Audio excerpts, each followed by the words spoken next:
This is Digital Marketing Fastlane. This podcast will show you how to build, launch, grow, and scale a widely successful online business. Listen to real conversations with proven practical strategies and success stories. You're going to learn how to generate more traffic, more sales, more profit, and customer lifetime value for your online store. Coming to you from the online marketing experts at Voy Media, here's your host, Kevin Urrutia.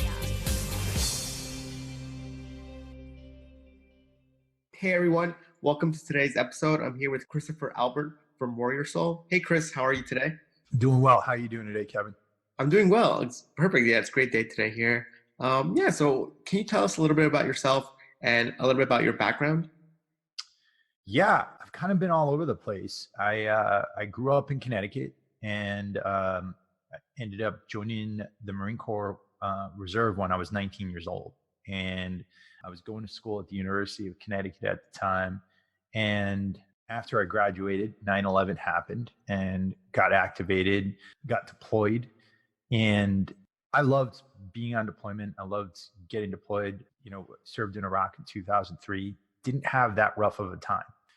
I ended up getting out after my deployment and coming back. And what happened was I basically thought the war was over because I came back the day that Saddam Hussein was captured and ended up leaving the Marine Corps. My unit got sent back a couple of years later, and they ended up having a much worse time in Fallujah. So during that time period, I kind of was dealing with a lot of, I guess you could say, survivor's guilt because I'd lost friends. I was really down on myself for not going back. Put it all into the bottom of a bottle and was kind of masking my life over with other things. So I ended up going to graduate school, went to a PhD program out at UC Santa Barbara, and was kind of hiding out there for a while, for a few years until, I realized it really wasn't what I wanted to do. And I ended up leaving and opening up my own gym in Southern California called Metroflex Gym Long Beach. And that business, today, it's one of the most famous gyms in the world, right? So it's a gym where C.T. Fletcher and Mike Rashid came out of, but I couldn't afford to own it at the time. So I ended up going through a divorce. I had gotten married very stupidly. I ended up losing everything, losing my shares in the gym, ended up living out of my car, and was homeless for a while. And then that's when I ended up getting into online business. A friend of mine gave me a computer, said, listen, I know you're in a bad state right now, but you're really talented at training people and nutrition. And I started doing YouTube videos about nutrition and fitness and things like that. Kind of took off. I started getting clients from around the world, and that was my first foray into online business, and eventually earned enough money to get out of my car and rent a room. And I was working out of the rented room and still going to the gym and taking clients there. And then eventually that business took off to a point where I could bootstrap another business, and that was Warrior Soul. And the whole point of Warrior Soul was that, I noticed all this new media coming out. And I noticed that there was a lot of issues going on with veterans, and I wanted to do something for them. So the idea was to give tools, tactics, ideas, and strategies to U.S. military veterans to help them to live their best lives. And so it started as a clothing company. We worked through media platforms on YouTube. We started a podcast. And then eventually what happened was I'd grown a big knowledge about how to run a coaching business online, how to do marketing on social media, how to bootstrap a business. And that's when I had gotten invited to become a lead instructor at the London Real Academy. And so I ran the London Real Academy's programs for about 3 years, taught their business accelerator course while I was running my own businesses. And then later in 2018, I left London Real and I decided to kind of go out on my own as a business coach. And so we're kind of remedying a lot of the bad things you see out there in the industry right now when it comes to business advice for coaches. And that's through the warriorbusinessacademy.com. I know that's a lot, and can try to sort through all that, but no, it's perfect. Yeah. So I just want to talk about some points that I think you mentioned earlier. And I think this is something really important for new founders and new entrepreneurs. Can you talk to us about that experience when you opened up, I guess, essentially your first business, which was that gym, and then sort of the loss of the shares or loss of the company? Was it something with like a contract or deal that you didn't know about? This is something that we've seen new entrepreneurs not really get right the first time. Yeah, the problem was a really bad operating agreement that didn't go in my favor whatsoever, combined with the legal aspects of my divorce. So I ended up, like I said, I had to surrender my shares. I'm embarrassed of this, but surrendered them for about $10. Right. And literally lost everything. So yeah, I think this is an important lesson. Like at any business or anything that happens in life, you want to have good operating agreements or just good contracts in place. And I think in the beginning, it's usually like the excitement, the thrill of starting something new that you're just like, oh, you'll figure it out later. And then when that figure out later, you want to hash that out earlier rather than later. Otherwise, you could find yourself working for years. And I'm talking, I literally poured like 18 hours a day into that place, put my life on the line for it, and it all came crashing down. Yeah, I think it's a great lesson there. And then, so I want to go to your next business. How old were you when you started those YouTube sort of videos, those online sort of fitness stuff that your friend had kind of introduced you? What's sort of like the timeline there? Yeah, I'm a pretty old man, so I'm turning 40 this year. I started when I was about 34. Okay. Right? So about 34 years old. And, it's funny because pretty new. Yeah. Okay. What was that? It's still pretty young then, the whole, like your foray into online marketing.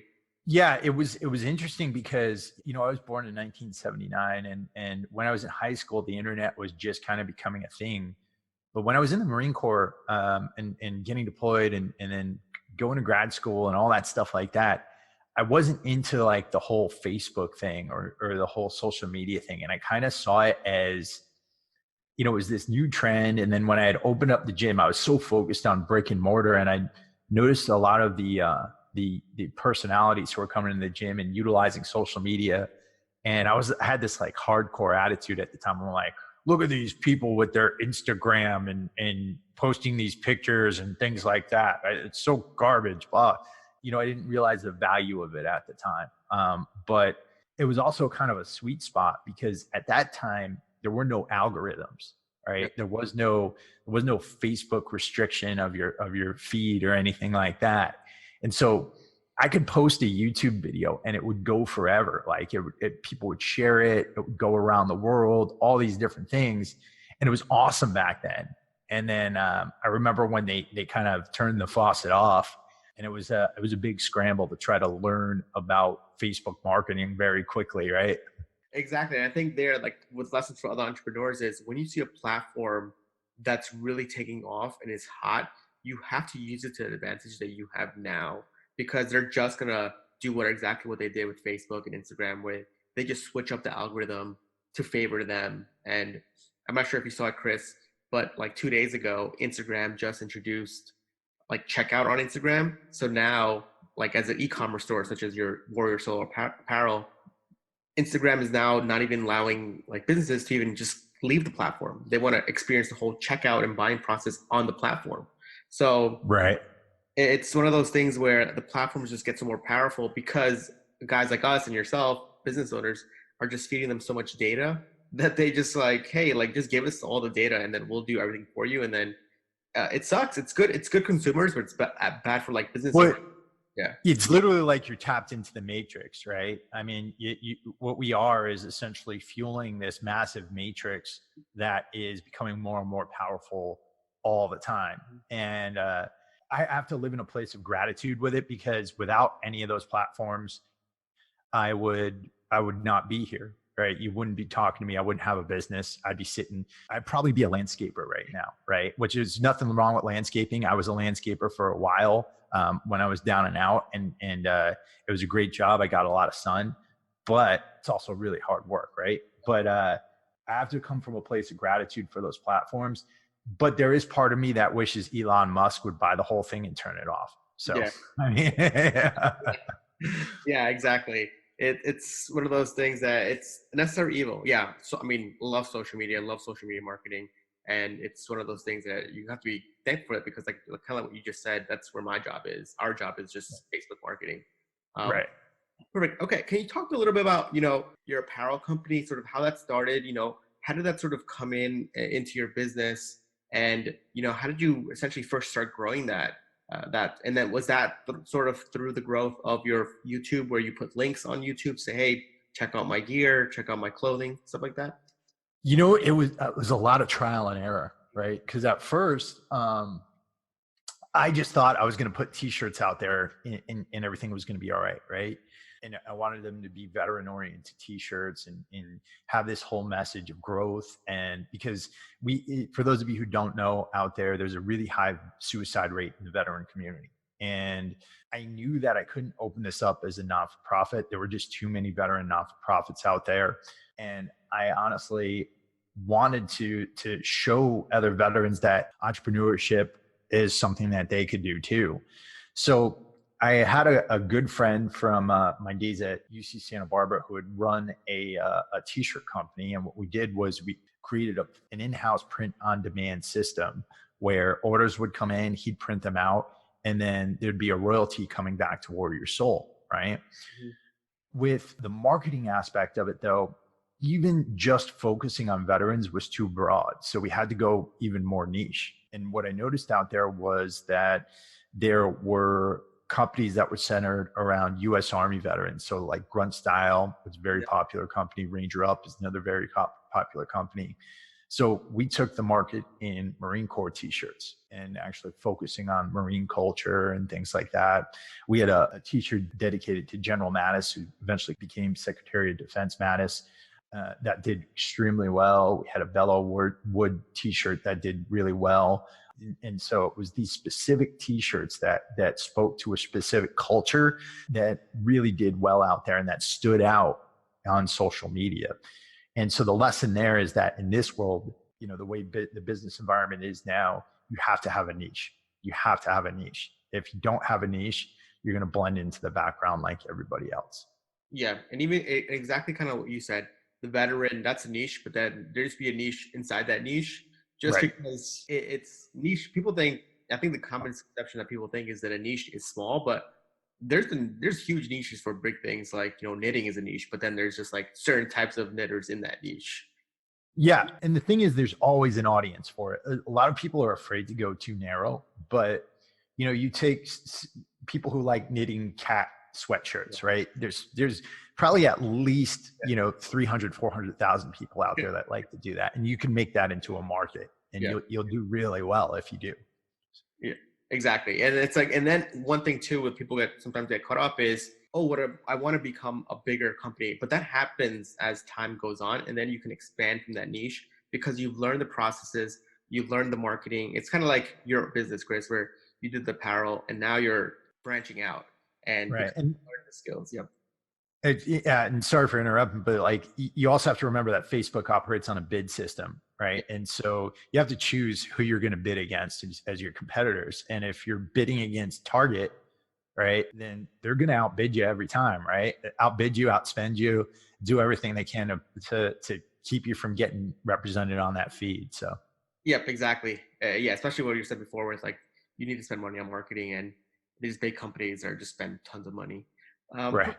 And then can you talk a little bit about, about your podcast and sort of, how that sort of started and where that fits sort of in your overall, essentially you have a few companies that you run. Is that like a thing that it happened naturally because you were doing the YouTube stuff? It was complete, absolute ADD on my part. And what I've discovered now is like, I'm focusing more and more on the few, not the many. And so I pulled back on a lot of my fitness stuff. I've only got a few fitness longtime clients that I advise, and I don't consider that a business anymore.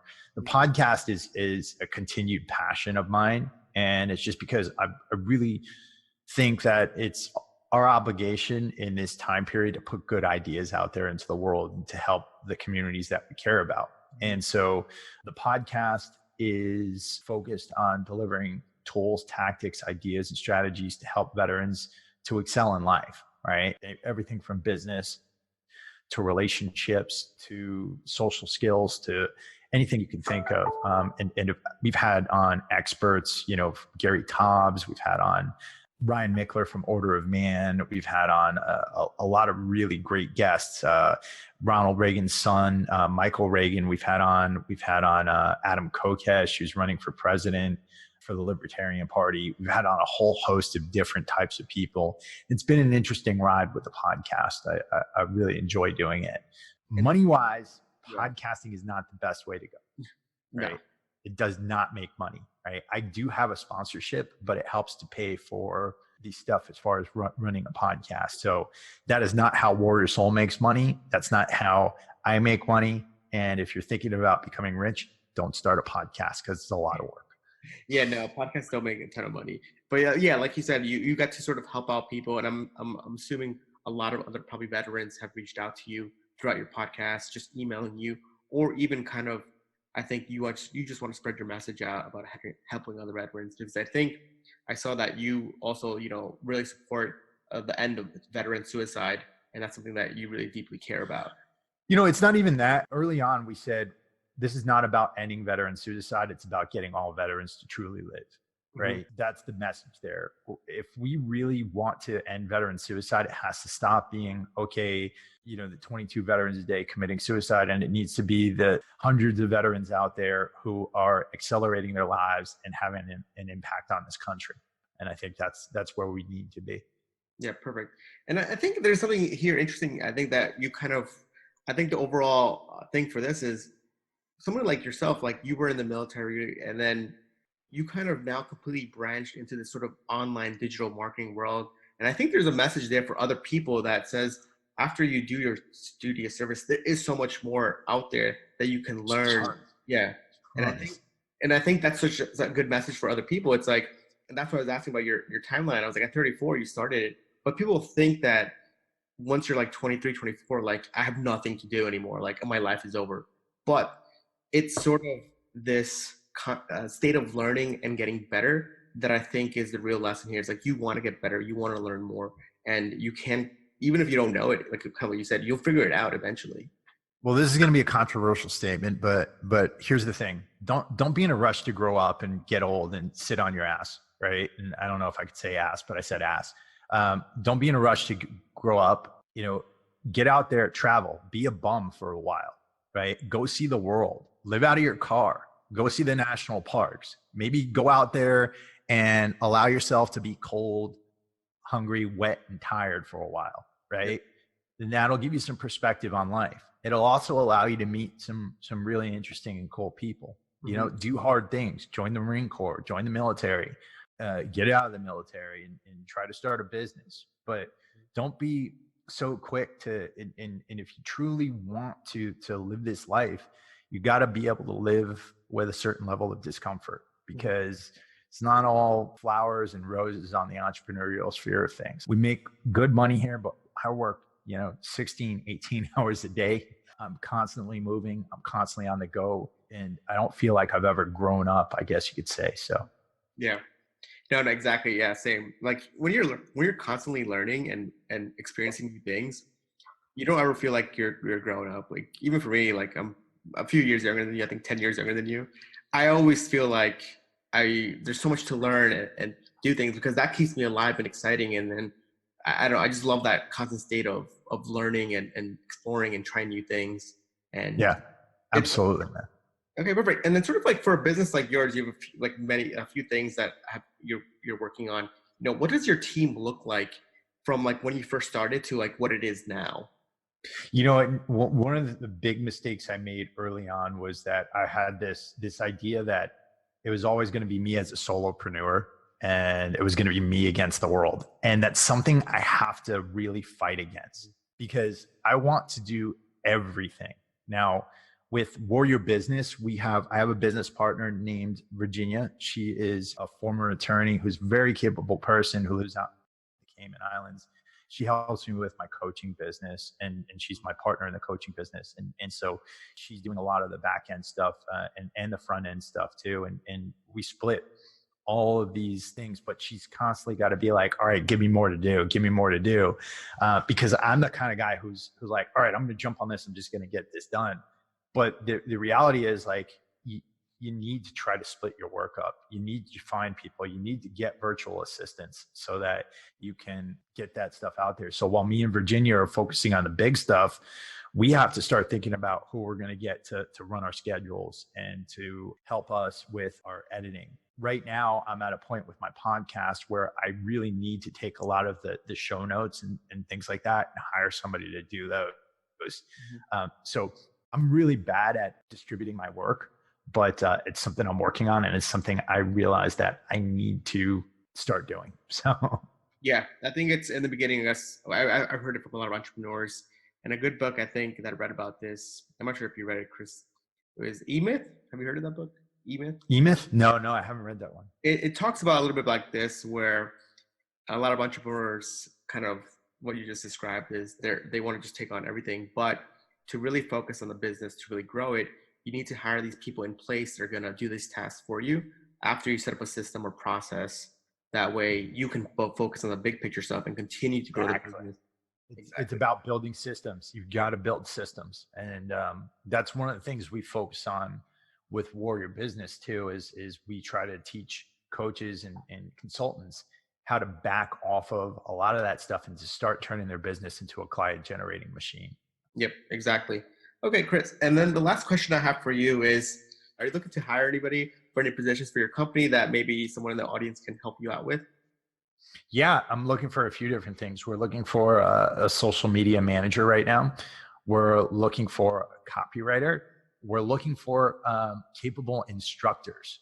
So if you know anything about digital marketing, if you know anything about Facebook ads, if you know anything about ClickFunnels or any of those platforms, you're interested in teaching others and connecting with people from around the world, hit me up at chris@warriorbusinessacademy.com. All right, perfect. Thanks so much, Chris. And where else can we go to learn more about you, your story, maybe your personal Instagram so the audience can go and find you? Yeah, I got a couple of websites. My media website for veterans is up at www.warriorsoulagoge.com. That's AGOGE. And then Warrior Business is up at www.warriorbusinessacademy.com. I got a YouTube channel. That's the Warrior Soul Agoge. That's again, AGOGE. And I'm up on Instagram as Warrior Soul Agoge. Perfect. Thanks so much, Chris. And you also have a Facebook group too that others can go and connect with you on there as well. Absolutely. The Warrior Business Facebook group and Warrior Soul Fitness Facebook group is up there too. Yeah. Perfect. Thanks so much, Chris. I really appreciate your time. I really had a great time chatting with you. Thanks, Kevin. Bye-bye. This week's episode of Digital Marketing Fastlane was brought to you by the performance marketing experts at Voy Media. Join us again next time as we'll be bringing you more tips, techniques, and know-how to make your online business the very best that it can be. If you have any questions, comments, or feedback, we'd love to hear them on Twitter at Voy Media. Thank you.